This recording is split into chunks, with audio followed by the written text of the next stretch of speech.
Molt bon dia. Bueno, em connecto, tal i com he dit, perquè ara m'entrevistaré amb l'Anna Gual, que és una mare, és mestra d'educació especial i psicopedagoga, i ha escrit un conte meravellós que es diu M'operen, per poder acompanyar a la família i als infants quan tenen davant una operació per temes de salut a nivell mèdic. Llavors, bueno, la tenim aquí, a l'Anna, vaig a invitar-la. Aviam. I així ens explicarà ella de primera mà.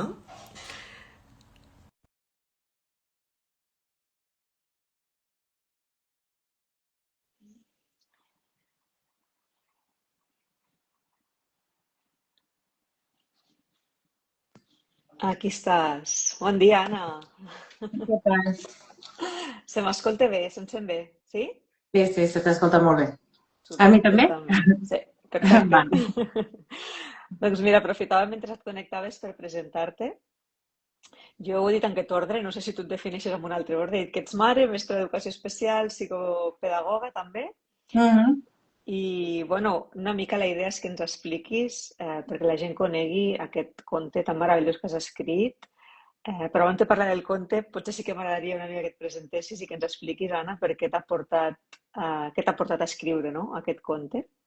Doncs sí, mira, com dius, el primer soc mama, no? De dos nens i fa aproximadament uns dos anys i mig, ens va arribar la notícia que el peque de la casa l'havien d'operar, no? Doncs vam entrar en el que és l'univers bueno, l'univers del preoperatori infantil, no? I realment bueno, vam anar a la consulta del metge, ens van informar d'aquesta operació i ens va derivar a l'anestesista, no? I aquí va ser que potser el punt d'inflexió. Nosaltres vam demanar a l'anestesista si podíem fer l'acompanyament fins a dins de quiròfan. Ens van dir que en aquest moment no era possible per al tema protocolari de l'hospital i en una visita d'aproximadament 5-10 minuts vam veure que, a part de tenir el nostre fill a dins de la consulta, intentar que no desmuntés la consulta de la metgessa, intentar absorbir tota la informació que ens donava de què passaria el dia de l'operació, no? Llavors, Clar. me'n recordo que vaig sortir de la consulta i vaig pensar, és que no m'he enterat de res, no? O sigui, hem de sumar-li els nervis, no?, de que tot i que es tracti d'una operació relativament senzilla, no?, les mares això ens porta un hàndicap a nivell emocional que intentem no transmetre als nens, però sí que en molta part ens bloqueja per absorbir tota la informació quan estem passant per el procés, no? I vaig sortir d'allà pensant, i ara com preparo jo el meu fill per a aquesta operació, no? I, bueno, el primer que vam fer quan vam arribar a casa és anem a buscar quins recursos hi ha a l'abast de les màmies i dels pares per fer aquesta preparació i vam veure que doncs, no en teníem a l'abast de recursos per preparar-los, no sabíem què passaria. I bé, nosaltres no vam estar a temps, no?, doncs, a l'hora de l'operació del Peque, però sí que ens vam quedar amb això de dins, no?, de que el que ens havia passat a nosaltres no volíem que tornés a passar amb altres famílies, no? I vam pensar, doncs, ostres, la meva parella és il·lustradora, jo, com dius, no?, en segon terme tinc molta experiència, fa 15 anys que treballo amb nens petits, nens que necessiten molta anticipació, estructuració, i vam pensar, doncs mira, per què no fer-ho, no? I d'aquí una mica neix el projecte del conte, no?, de M'operen i no sé què vol dir, no? Que bonic, no, Anna? És a dir, fixa't com a vegades d'aquests, no? Sempre dic que d'aquestes necessitats personals o d'aquests dolors, no?, que hem de travessar certes persones, neixen projectes que cuiden a la resta de famílies, no? Perquè és que és tal qual el que dius, és a dir, estàs en una consulta de 5-10 minuts, la teva criatura està, doncs, evidentment, agitada en un espai nou, també et percep a tu agitada o agitat, per tant, ja sabem que això l'infant encara l'agita més, i tu hagis de fer com aquesta doble escolta, no? Corregular l'infant i I, ser adulta i estar com intentant processar tota la informació.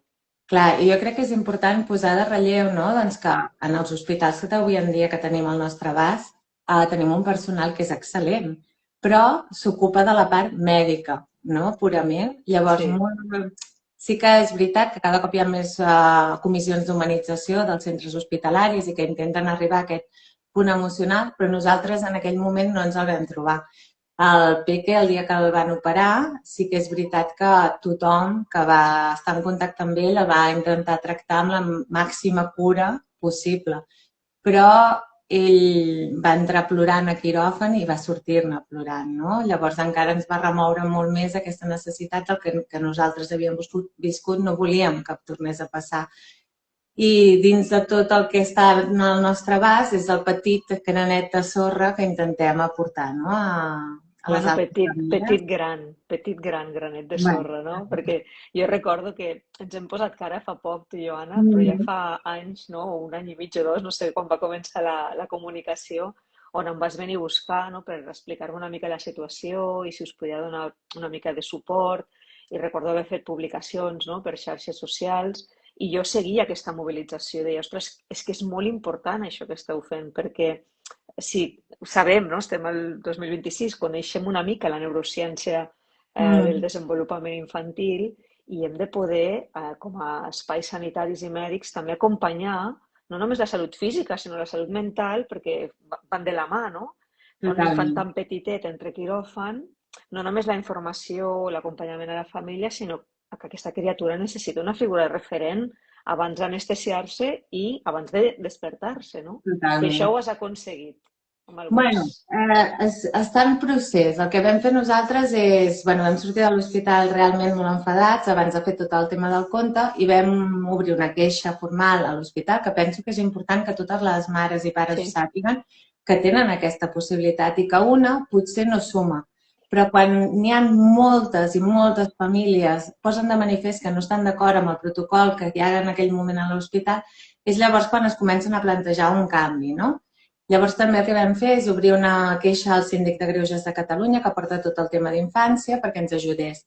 De fet, el Síndic de Greuges havia rebut en el moment que jo vaig fer la reclamació 6 queixes de 6 famílies en una situació semblant i en les 6 instava a l'hospital de referència que deixessin fer l'acompanyament fins a dins de quiròfan. Nosaltres només el que demanem és el que tu dius, no? Acompanyar-lo fins que el nen estigui dormit. Llavors tu ja marxes, deixes actuar els professionals, no vols veure res més del que li faran, clar. no? Però llavors comences a investigar una mica i veus que també hi ha molts estudis que t'expliquen, no? Que en el moment en què es fa aquest acompanyament i es baixa el nivell d'estrès de l'infant, fins i tot la recuperació a posteriori és més ràpida, que no només és que estem Clar. parlant d'uns nervis. I evites el que a molts infants els hi passa quan no entren tranquils, no? Que són les pors posteriors a tornar al metge, a fer qualsevol visita. No? Hi ha nens que han fet regressions en les Exacte. un altre cop aneuresi nocturna i que no és una cosa per la que... De la mateixa manera, nosaltres quan vam... El Peque va sortir plorant, però tampoc ens van deixar entrar en reanimació. Això Ara a mi hem em de va fa... impactar molt, me'n recordo molt quan m'ho vas explicar, Anna, a mi això em va impactar, si et ve de gust compartir una mica, perquè crec que és important, no?, també tenir-ho present. Clar, nosaltres dèiem a l'hospital, a veure, el nostre petit es llevarà en una sala de reanimació amb 10 persones adultes estirades en un llit, d'acord, estan separades per un llençolet, però és un espai que ell no coneix, es llevarà amb dolor, amb sensació física estranya, desorientat, i el primer que veurà no serà ni el seu pare ni la seva mare.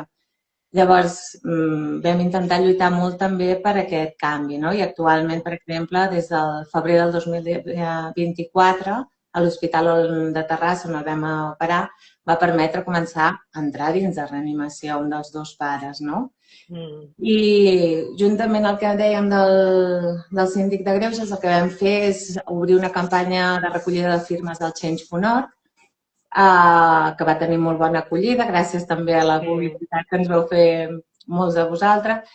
I Change.org ens va posar 2 mares en contacte que estaven lluitant pel mateix. I també ens va aconseguir fer una reunió al Ministeri de Sanitat amb la subdirectora de Qualitat Assistencial, en la qual li vam poder mostrar, no? Doncs que el que demanàvem també era una equitat interhospitalària, que l'atenció, l'acompanyament que tu li poguessis fer al teu fill en un hospital no depengués de la sort de quin hospital i quin Et protocol et tocava, toqués. claro.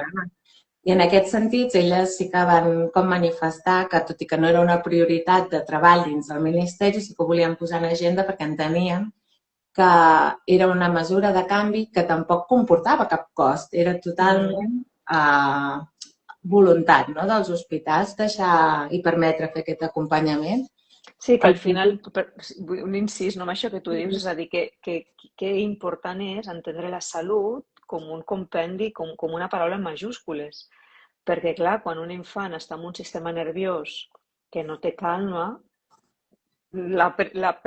l'operació no, perquè està en anestèsia, el sistema nerviós està en un estat bloquejat, no? Però el postoperatori i la recuperació tindran una afectació o en tindran una altra.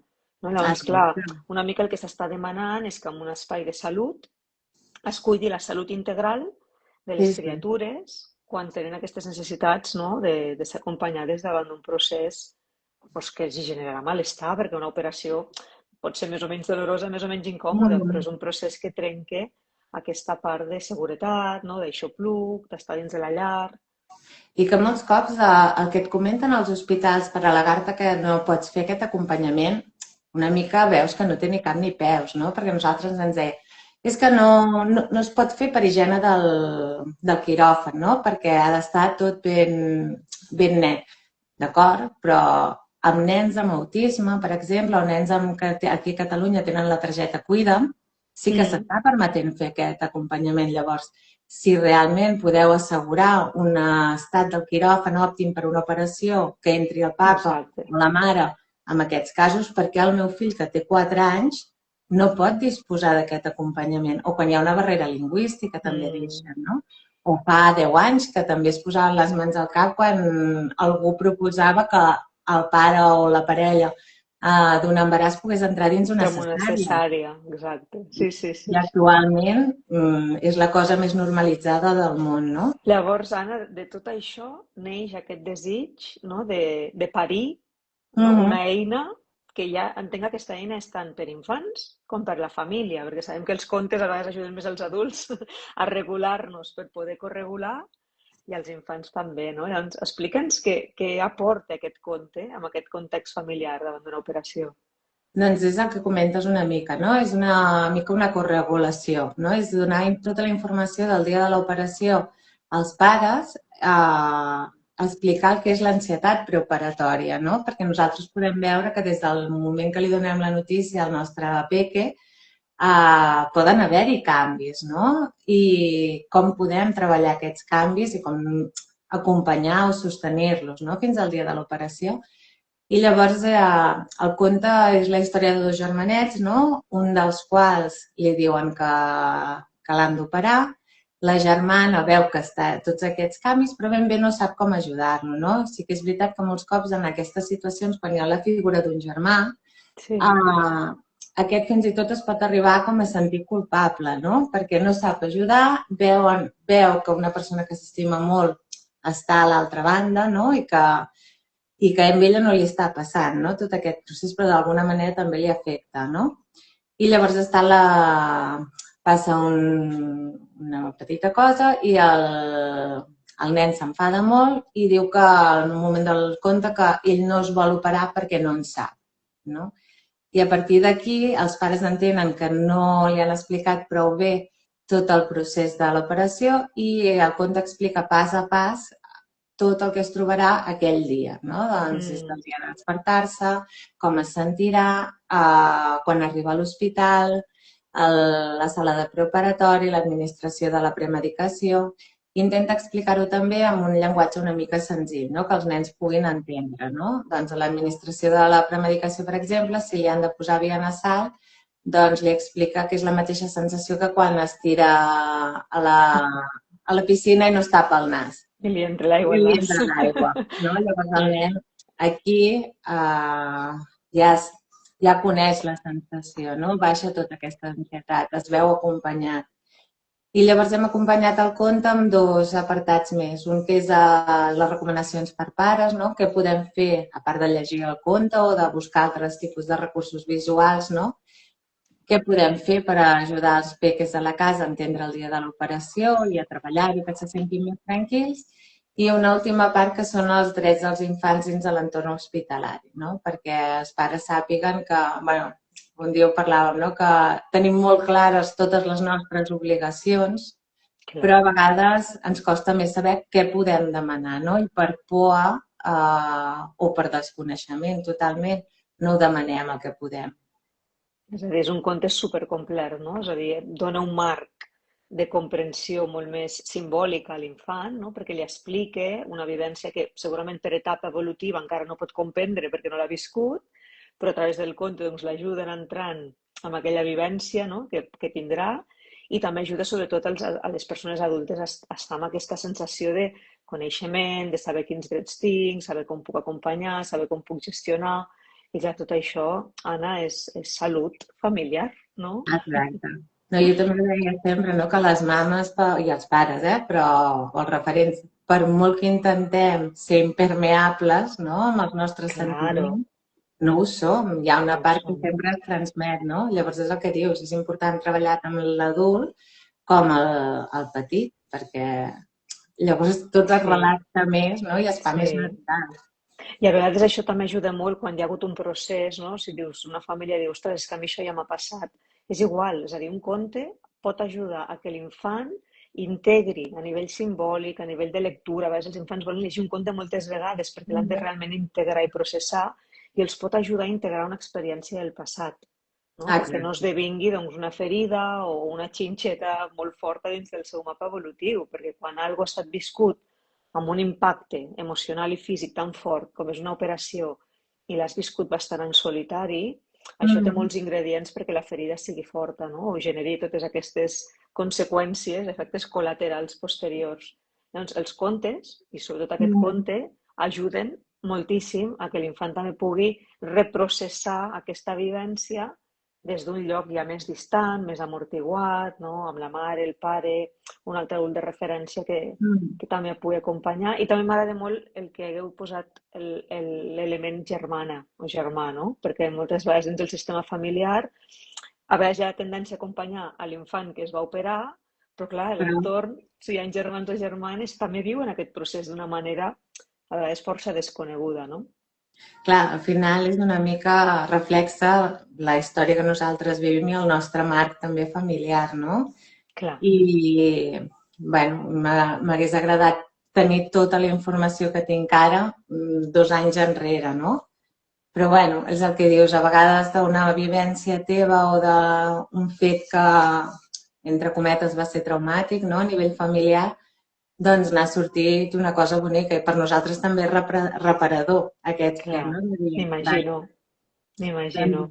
vam viure això, però ara, Mm. bueno, tenim un projecte entre mans que esperem que pugui arribar al màxim de famílies i ajudar al màxim de Clar. famílies I possible. Anna, ara que ve Sant Jordi, crec que les famílies sortiran al carrer, comprar llibres i contes, on poden trobar aquest conte?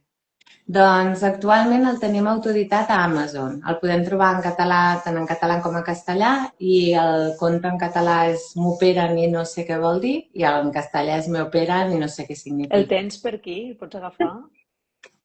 És que és molt bonic. Sí, l'altre dia estava parlant amb una doctora i li estava ensenyant i ella em deia, no?, que ella té tres fills, no? I d'edats diferents. Llavors el que em deia és que, clar, tot el que és el tema visual, els dibuixos estan adaptats molt per nens entre 3, 4, 5, 6 anys.